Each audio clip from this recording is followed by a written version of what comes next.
बीवी बोली शोहर से, कहता तो बतावा तो हमरा से कितना प्यार करता है। तो शोहर बोला देखो दिमाग खराब मत करो, फालतू बात मत करो। बोला हम समझ रहे हैं, आप हमसे प्यार नहीं करते। बोला अल्लाह की बंदी करते हैं। बोला अच्छा बताइए ना कितना करते हैं। तो शोहर बोला कि देखो हम तुम्हारी मोहब्बत में पागल हैं, हम तुम्हारी मोहब्बत में पागल हैं। तो बीवी बोली कि अगर हमारी मोहब्बत में आप पागल हैं तो अगर खुदा न खास्ता आपसे पहले हम मर गए तो दूसरी शादी नहीं कीजिएगा ना। तो शोहर बोला पागल कुछ भी कर सकता है। अल्लाह से मोहब्बत करो, अल्लाह से लो लगाओ, अल्लाह के करीब हो जाओ। और अल्लाह के करीब होने के लिए सबसे बेहतरीन रास्ता जो है, अमल है, वो है नमाज। वो क्या है? नमाज। क्या है? नमाज अल्लाह से करीब होने का सबसे बेहतरीन अमल है, सबसे बेहतरीन तरीका है। मेरे बच्चों, नौजवानों, नमाजों की पाबंदी करना। एक बात याद रखना, नमाज किसी भी हालत में माफ नहीं है। एक आदमी सुबह फजर की तहज्जुद की नमाज पढ़ने के लिए मस्जिद जा रहा था। अंधेरा था तो घर से निकला मस्जिद के लिए, तो रास्ते में ठोकर लगी, गिर गया तो कपड़ा भी खराब हो गया और लौट कर घर आया, चेहरा साफ किया, फिर वजू बनाया, दूसरा कपड़ा पहना, फिर मस्जिद के लिए निकला, फिर रास्ते में ठोकर लगी, फिर गिर गया, फिर कपड़े खराब हो गए, फिर दोबारा घर में आया, फिर गुस्ल किया और फिर दूसरा कपड़ा पहना, फिर मस्जिद के लिए निकला।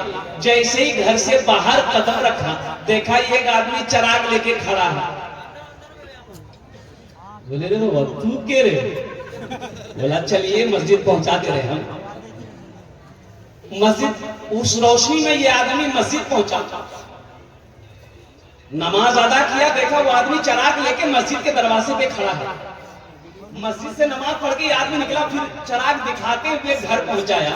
ये आदमी बोला कि बाबू तुम तो बहुत अच्छा आदमी हो, हाँ तुम्हारी वजह से हम मस्जिद गए, नमाज पढ़ लिए, नहीं तो दो बार हम गिर गए। बाबू तोर नाम की छोड़? बोला हमारा नाम है शैतान। क्या नाम है? बोला शैतान। अरे शैतान को नमाज से रोकता है, तुम हमको मस्जिद पहुंचाए। तो शैतान बोला कि इसमें मजबूरी है।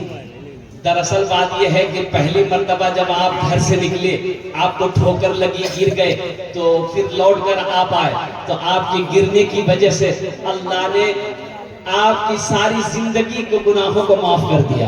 दोबारा ठोकर लगी, आप गिरे, घर आए, फिर कपड़ा तब्दील किए, फिर मस्जिद की तरफ निकले, तो अल्लाह आपके खानदान के सारे गुनाहों को माफ कर दिया।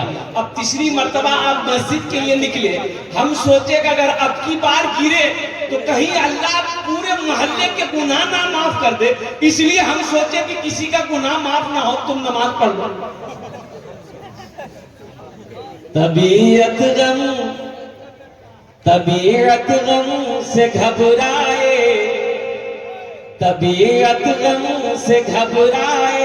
तो मस्जिद में चले जाना। तबीयत गम से घबराए तो मस्जिद में चले जाना। तबीयत गम से घबराए तो मस्जिद में चले जाना। नबी की याद तड़पाए तो मस्जिद में चले जाना। नबी की याद तड़पाए तो मस्जिद में चले जाना। इंशाअल्लाह मस्जिद जाएंगे, अल्हम्दुलिल्लाह, हाथ ऊपर करते लोग तैयार, अल्हम्दुलिल्लाह मस्जिदों को आबाद करेंगे। एक भैंस मस्जिद में चली गई तो इमाम साहब ने देखा कि मस्जिद भैंस में घुस गई है। इमाम साहब डंडा लिए, 2-4 डंडा भैंस को मारे, भैंस को मस्जिद से बाहर निकाले और कुर्बान जाइए भैंस वाला पीछे आया, इमाम साहब से लड़ पड़ा। काहे भैंस को मारे? इमाम साहब बोले कि 2-4 लट्ठी तुमको भी मारेगा। मस्जिद में भैंस घुस गई, गोबर कर देगी, मस्जिद नापाक ना हो जाएगी। तो वो भैंस वाला बोला पुलिस साहब, इमाम साहब सुनिए, अरे जानवर ना है वो, हमको कभी मस्जिद में देखिए बोला हाँ ये बात तो सही है। बोला ये जानवर भूले भटके मस्जिद में आ गए, हमको कभी मस्जिद में देखे। तबीयत गम से घबराए तो मस्जिद में चले जाना, नबी की याद तड़पाए तो मस्जिद में चले जाना। खुदा के कुर्ब की। ए बाबू ए बैठ जा बेटा, काहे के लिए खड़े तुम डिस्टर्ब कर रहे, तुम लोग बताओ। अरे बोसे जाओ खाने, अल्हम्दुलिल्लाह। बोल बैठ जाओ भाई, बैठ जाओ।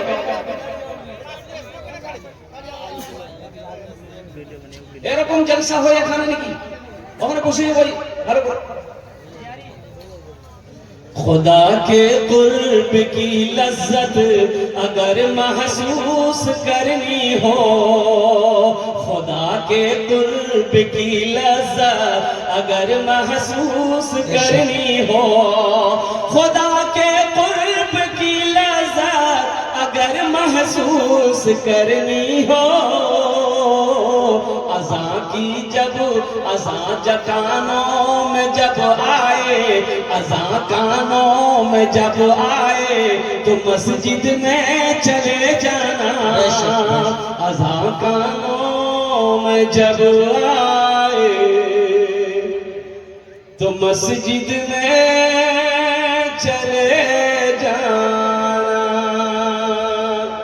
अभी संभल में एक हादसा हुआ, आप सबको पता होगा।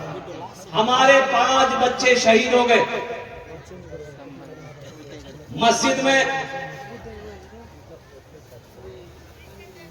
वहां की सरकार, वहां की कोर्ट ने, वहां की पुलिस ने संभल की सरजमीन पर और संभल की जामा मस्जिद में अल्लाहु अकबर कबीरा वल्हम्दुलिल्लाहि कसीरा व सुबहानल्लाहि बुकरतन वसीला बच्चों ने एहतजाज किया, बच्चों ने, नौजवानों ने एहतजाज किया। कुर्बान जाओ, उन्हें गोलियों से भून डाला गया। यही तो मैं कहता हूं मेरे बच्चों, नौजवानों, बाबरी मस्जिद चली गई। ये 6 दिसंबर आने वाला है, 6 दिसंबर को अल्लाह अकबर कबीरा। मैं तो यही कहूंगा कि वो हमारी यादें आने वाली नस्लों को हम बताएंगे कि बाबरी मस्जिद हमारी थी। आने वाली नस्लों को हम बताएंगे, तुम लाख हमारी बाबरी मस्जिद को तोड़कर तुम तोड़ दिए हो, लेकिन हम यही कहना चाहेंगे, कुर्बान जाओ, बाबरी मस्जिद मेरी थी, मेरी है, क़यामत तक रहेगी इंशाअल्लाह। मस्जिद जहां बन जाती है वो हमेशा के लिए रहती है। मस्जिद जहां बन जाती है वो हमेशा के लिए मस्जिद ही रहती है, चाहे तुम जो बना लो। लेकिन कुर्बान जाओ मुसलमानों, ये अफसोस का मकाम है, अगर बाबरी मस्जिद ही की तरह अगर हमने अपनी मस्जिदों को आबाद करना छोड़ दिया तो वो दिन दूर नहीं जब हमें सजदा करने की जगह नहीं मिलेगी। इसलिए मस्जिदों को आबाद करो, मस्जिदों को आबाद करो। इंशाअल्लाह हम जब मस्जिदों को आबाद करेंगे, हमारे मदरसे आबाद रहेंगे, खानकाहें आबाद रहेंगे, तो किसी माई के लाल की हिम्मत नहीं होगी हमारी इबादत गाहों की तरफ निगाह उठा के देखने की। ये हमारी काहिली है, हमारी सुस्ती है, हमारी बुज़दिली है। हमारा नौजवान तबका रात 2-2 बजे तक व्हाट्सएप, फेसबुक में, इंस्टाग्राम में वक्त गुजारता है, सुबह के 10 बजे दिन तक सोया रहता है। ये कौन तरक्की करेगी? अरे कौन तरक्की करेगी? बिल्कुल नहीं। इसको बोलिए तो चाहिए तो बोलेगा हम बाबरी मस्जिद टूटने नहीं देंगे, हम बाबरी मस्जिद टूटने नहीं देंगे। अब पलंग तोड़ रहा तो बाबरी मस्जिद टूटने नहीं दोगे तो इसके लिए अयोध्या जाना ना होगा, इसके लिए वर्जिश करनी होगी, हुकूमत से टकराना होगा, एहतजाज करना होगा, आवाज बुलंद करनी होगी। तो उसके तुम्हें वहां जाने की जरूरत नहीं है। बाबरी मस्जिद निकल गई है और सारी मस्जिदें अभी बाकी है, इनको आबाद करो, 5 वक्ता नमाजी बन जाओ। अल्हम्दुलिल्लाह सुम्मा अल्हम्दुलिल्लाह। जब हम 5 वक्ता नमाजी बन जाएंगे इंशाअल्लाह हमारी मस्जिदों की तरफ कोई आग उठाकर देखने वाला ना हो। इंशाअल्लाह अमल करेंगे। कितने लोग करेंगे? ये देखिए देखिए, डर से कोई हाथ नहीं उठा, ये मौलवी फंसा देगा हाथ उठा। अच्छा देखिएगा, इसमें से बहुत सारे नौजवान खाली जुमा जुमा है, खाली जुमा जुमा। अब इसका नाम रखे, खाली जो जुमा जुमा पढ़े उसका नाम है जुम्मन मिया, खाली जुमे जुमे पढ़ने से হয়েছে না হয়নি? হ্যাঁ না বলেন? হয়ে গেছে। আচ্ছা আপনারা বলেন তো, যখন একটা স্ত্রী বাড়িতে আসে, আমার হোক আপনার হোক দুনিয়ার কোনো মানুষের হোক, সেই স্ত্রীর প্রতি মোহাব্বত ময়া ভালোবাসা থাকে কি থাকে না? জোরে বলেন, থাকে কি থাকে না ভাই? আরে ভাই কথা কেন বলেন না আপনারা? একটু কথা বলবেন। মুখে খানি টেনি থাকে তো পায়ের তলাতে একটু ফেলে দিবেন, কথাটা বলবেন আমার সাথে। স্ত্রীর প্রতি মোহাব্বত ভালোবাসা আমাদের আছে না নেই? মাশাআল্লাহ। এবারে যখন ওই স্ত্রীর পেট থেকে, কোখ থেকে যখন দুনিয়াতে সন্তান আসে, তো স্ত্রীর থেকেও ওই সন্তানের প্রতি আমাদের মোহাব্বত মায়াটা বেশি হয়ে যায়, হয় না? জোরে বলেন, হয় কি হয় না? যখন আমরা বউ বাড়িতে নিয়ে আসি, এবার বউটার যদি আমরা মুখে হাসে না দেখতে পাই, কান্দে, তো মা বাবার পরে আমরা রাগ করি, করি না? এত মায়া থাকে, এত মায়া থাকে, এত মায়া থাকে যে মা বাবার প্রতি আমরা রাগ করে, লড়াই করে, ঝগড়া করে, নাই অন্যায় কথা বলে দিই। এবার ওই স্ত্রীর প্রতি এত মহব্বত ভালোবাসা, ও সুবহানাল্লাহ। যখন স্ত্রীর পেট থেকে যখন সন্তান হয়ে যায় আর ছেলেটা যদি কান্দে, তাহলে স্ত্রীটাকে কি করি? গেল দি নাকি? এই বদমাহিস, এই কমিনি। কত ভাই তো একবারে ওর মুখে লাগাম নাই, উল্টা সিধা করে ওকে গেল দিবার, মাকে গেল দিবার, সারা খানদানকে গেল দিবে একবারে লম্বা সুরে। হ্যাঁ, হালির বেটি হালি কুন্ডে গেছে দেখি, একবারে লম্বা করে গেল দিবে। হ্যাঁ, মানে ওকে গেল দিলে, ওর মাকে গেল দিলে। আর মানে কি, স্ত্রীর থেকে তখন ছেলেটার পরে মোহাব্বত মাইয়া বেশি হলো, তার কারণে না গেল দিছে ভাই। হ্যাঁ, মোহাব্বত করতে হবে, স্ত্রীকে ভালোবাসতে হবে, স্ত্রীর সাথে মোহাব্বত করতে হবে। আপনি যদি মোহাব্বত না করেন, কে মোহাব্বত করবে? আপনার স্ত্রী, আপনি বহু করে স্ত্রী করে বাড়িতে নিয়ে আসলেন, আর আপনি যদি তাকে মোহাব্বত ভালোবাসা না দেন, আর পড়োশির একটা ছেলে যদি মোহাব্বত ভালোবাসা যদি দেয়, তাহলে তারপরে বিচার বসবে না? বসবে না? জোরে বলেন, বিচার বসবে না? বসবে না? এমন মোহাব্বত ভালোবাসা করতে হবে যে আপনার মাথাতে যদি ব্যথা হয়, মাথাখানটা কে দেবে দেয়? স্ত্রী দেবে দেয়। আপনার গা হাতে ব্যথা করছে, কাজ করে এসেছেন, পা ব্যথা করছে, জ্বর বোখার হয়ে গেছে, তেলকে মাখিয়ে দেয়? জোরে বলেন, কথা বলেন ভাই, একটু কে দেয়? স্ত্রী দেয়। এবার যখন স্ত্রীটা কোনোদিন আপনার সামনে বলেছেন যে আমার মাথাতে ব্যথা করছে, জি ডালিমের বাপ, কদমের বাপ, এগুলা মুসলমানের নাম।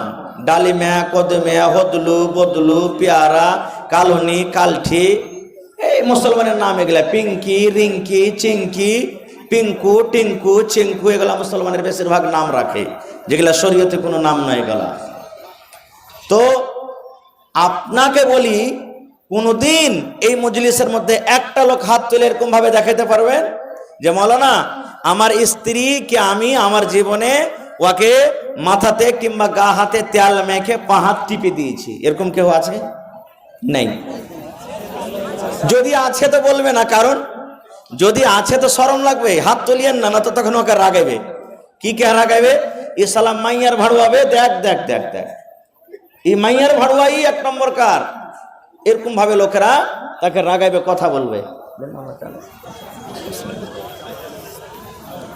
তো ভাইরে, আল্লাহ রসুলের মোহাব্বত ভালোবাসা নিজের বিবির সাথে কেমন ছিলেন, একটা মোহাব্বতের কথা শুনেন। আল্লাহ নবীর স্ত্রী মা আয়েশা রাদিয়াল্লাহু তাআলা আনহা নবীর পাঞ্জরে একদিন বসে আছেন। এই যে আমি চা খাচ্ছি না, মা আয়েশা দুধ খেতেন, দুধ পান করতেন কিংবা পানি পান করতেন। নবীজি দেখছেন আমার স্ত্রী গিলাসে মুখ লাগিয়ে দুধ কিংবা পানি পান করছেন। সুবহানাল্লাহ। মা আয়েশা বলেন, আল্লাহর নবী আমার পাঞ্জরে বসে থাকতেন, আমি গিলাস নিয়ে কটরা নিয়ে আমি দুধ কিংবা পানি পান করতাম।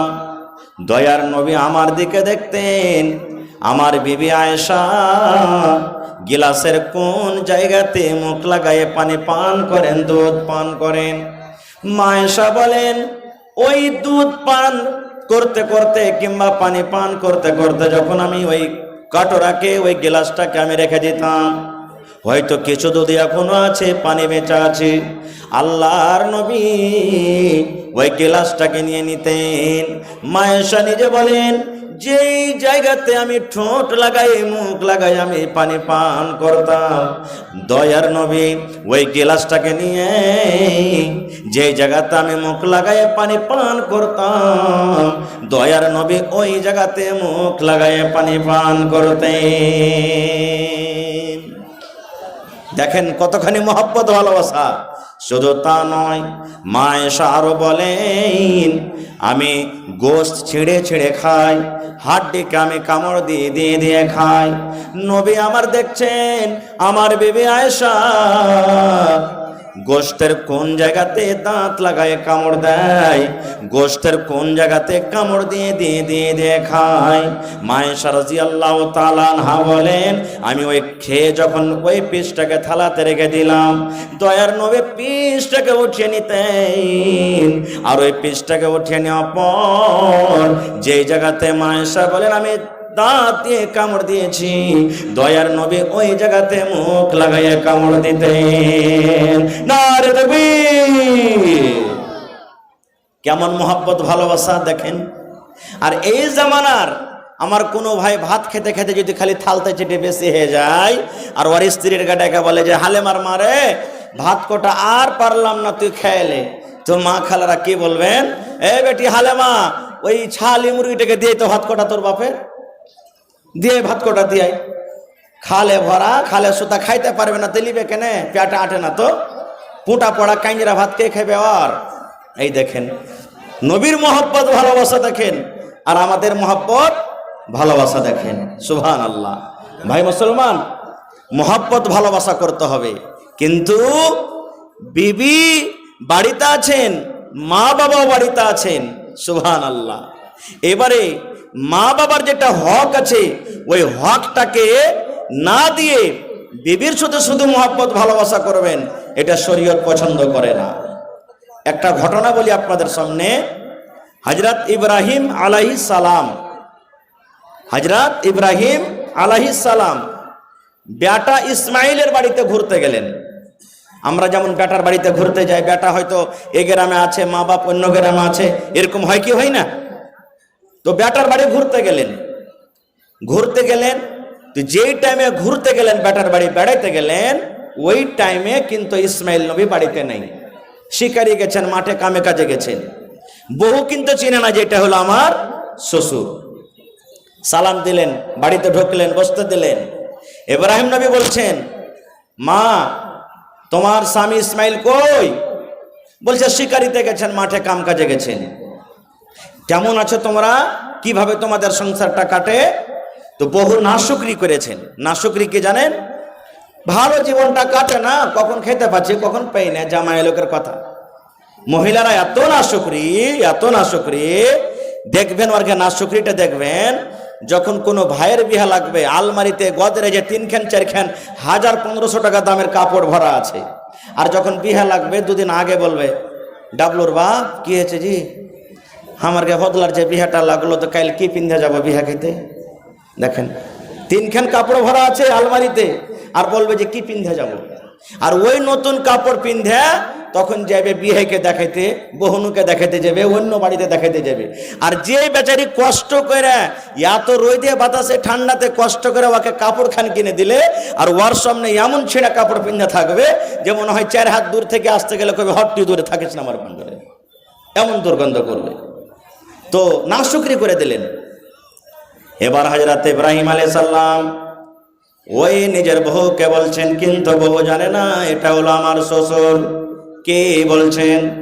বলছেন আল্লাহর বান্দি রে, তোমার স্বামী ইসমাইল যখন বাড়িতে আসবে, সন্ধ্যাবেলাতে কিংবা যে কোনো টাইমে যখন বাড়িতে ঢুকবে আমার সালাম তুমি জানিয়ে দিও, আর তোমার স্বামীকে তুমি এলান করে দিও, বলে দিও যে তোমার বাড়ির চৌখাট ভালো নয়, এই তোমার বাড়ির চৌখাট যে আছে চৌখাটটা ঠিকঠাক নাই, কারণ এই চৌখাট তুমি পাল্টা দাও, চৌখাটকে তুমি বদলে দাও।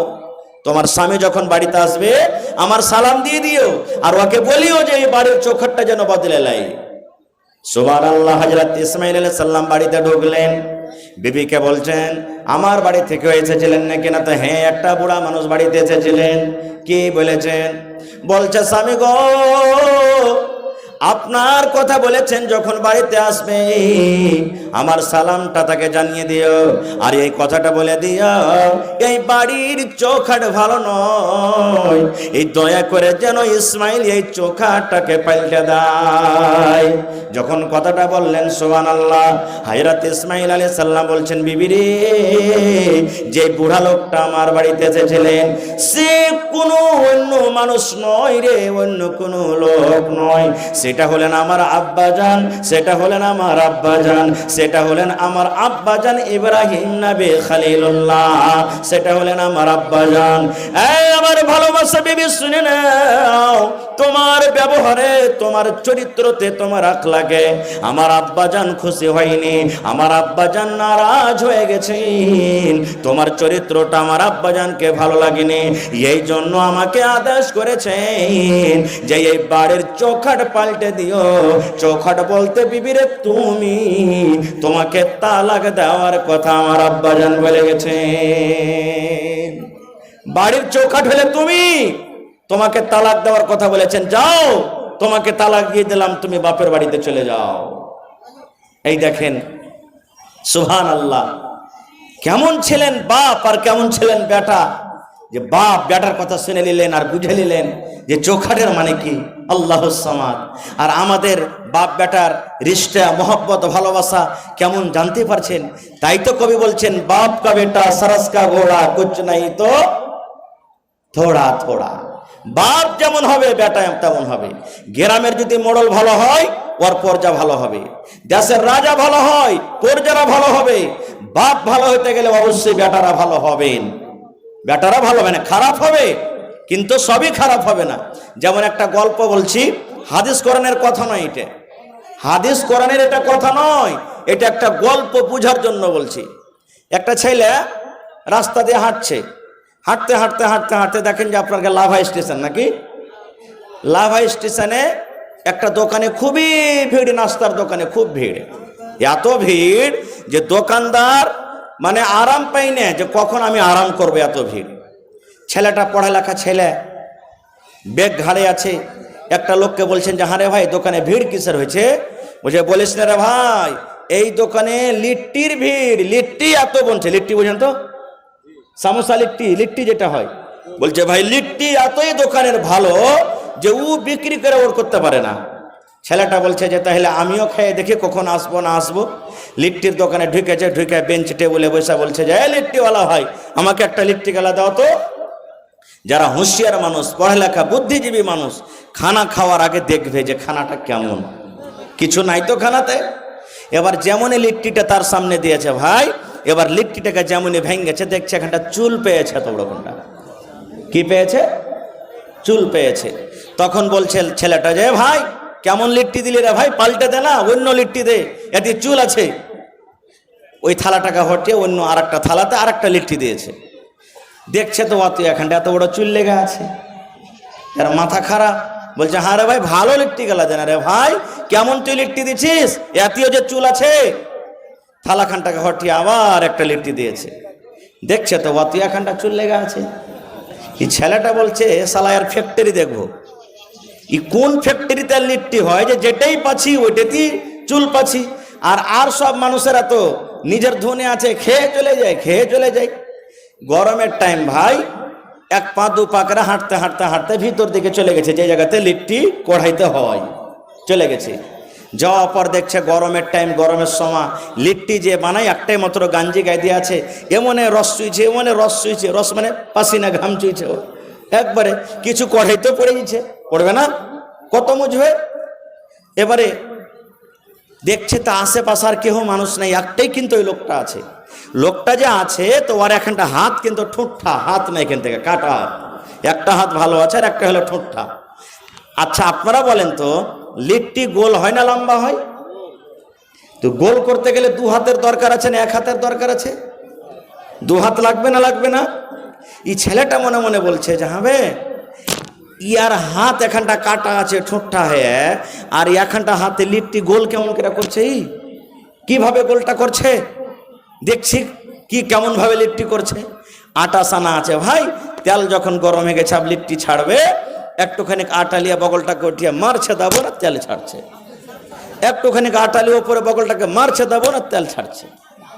এই দু চারটা যখন ছাড়া হয়েছে, সুবহানাল্লাহ, এই গরমের টাইম বগলখানটাকে এরকম ভাবে উঠিয়ে একবারে ঘাসার মাসার শুরু করে দিয়েছে। এবার ছেলেটা দেখছে তো ওর বগলে 3 ইঞ্চি 4 ইঞ্চি লম্বা লম্বা উলার খেড় লেগে আছে। তখন মনে মনে কইছে ছেলেটা যে আর লিট্টিতে চুল থাকবে না তো থাকবে কি, কি থাকবে? মুসলমান ভাই রে, এই ঘটনা শুনে আপনারা হাসলেন, বলার উদ্দেশ্যে বন্ধু, আজকে যত আমরা এখানে লোকজন বসে আছি, বেয়াদবি হতে গেলে ছেলে ভাই মনে করে মাফ করবেন। মুসলমানের ঘরে জন্ম নিয়েছি, মুসলমানের ঘরে আমাদের জন্ম, আমরা শরীয়ত মানি, ইসলাম মানি। দেখবেন কত মুসলমান ভাই এমন আছেন ওর গাঞ্জি জামা খুলে চেক করেন, কত ভাই এমন আছে বগলে লম্বা লম্বা হয়ে চলে গেছে, আছে না নেই? ইয়ার মানে বোঝা গেল এটা বাবার কমি আছে, এটা হলো বাবার ভুল।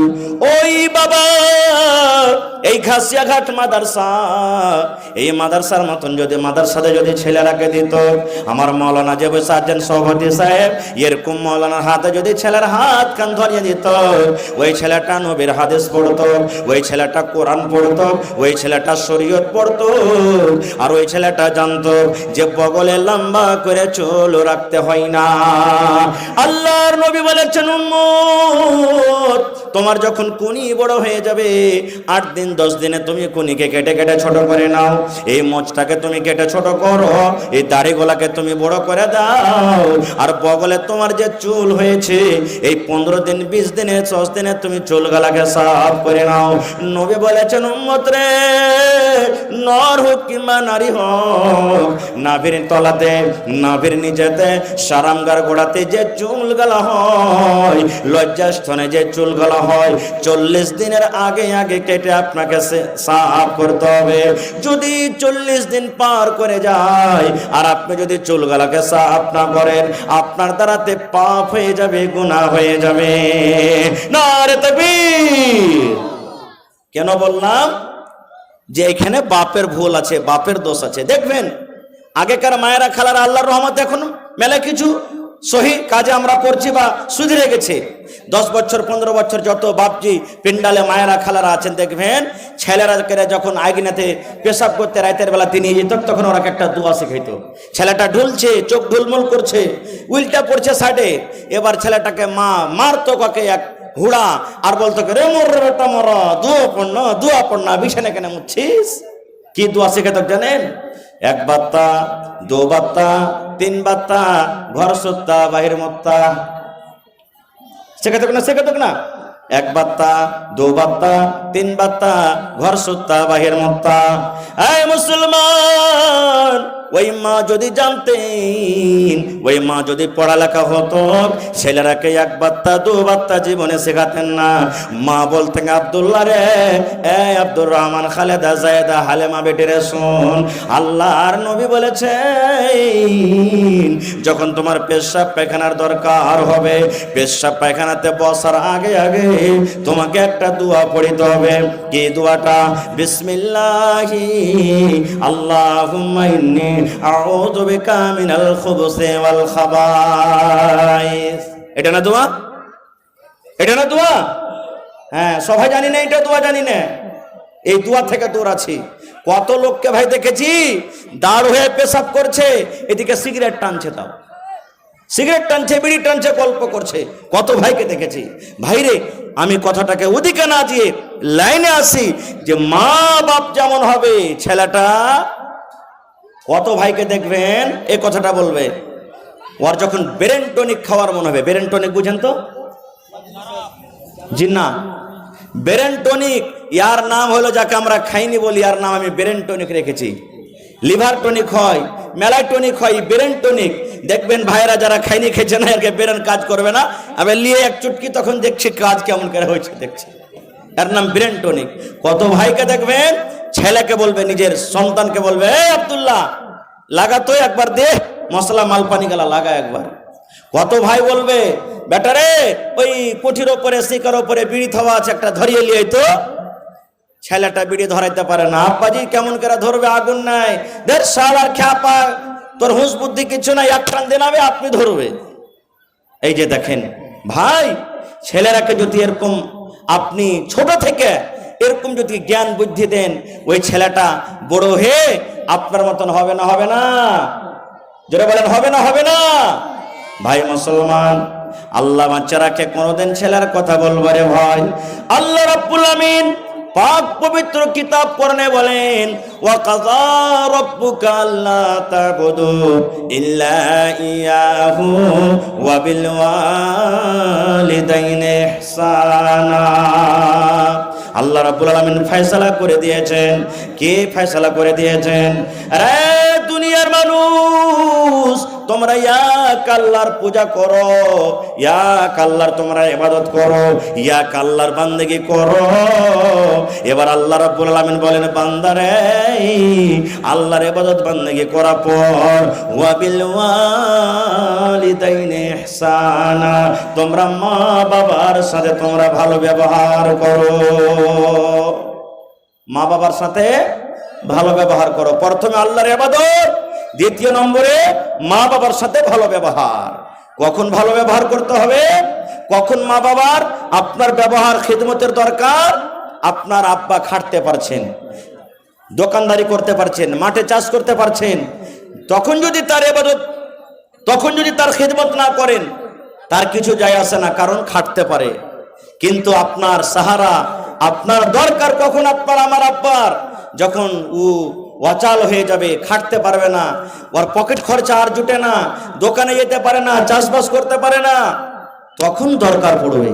ভাই মুসলমান, আল্লাহ তাআলা সে কথাটা বলেন, ইম্মা ইয়াবলুগান্না ইনদাকাল কিবার আহাদুহুমা আও কিলা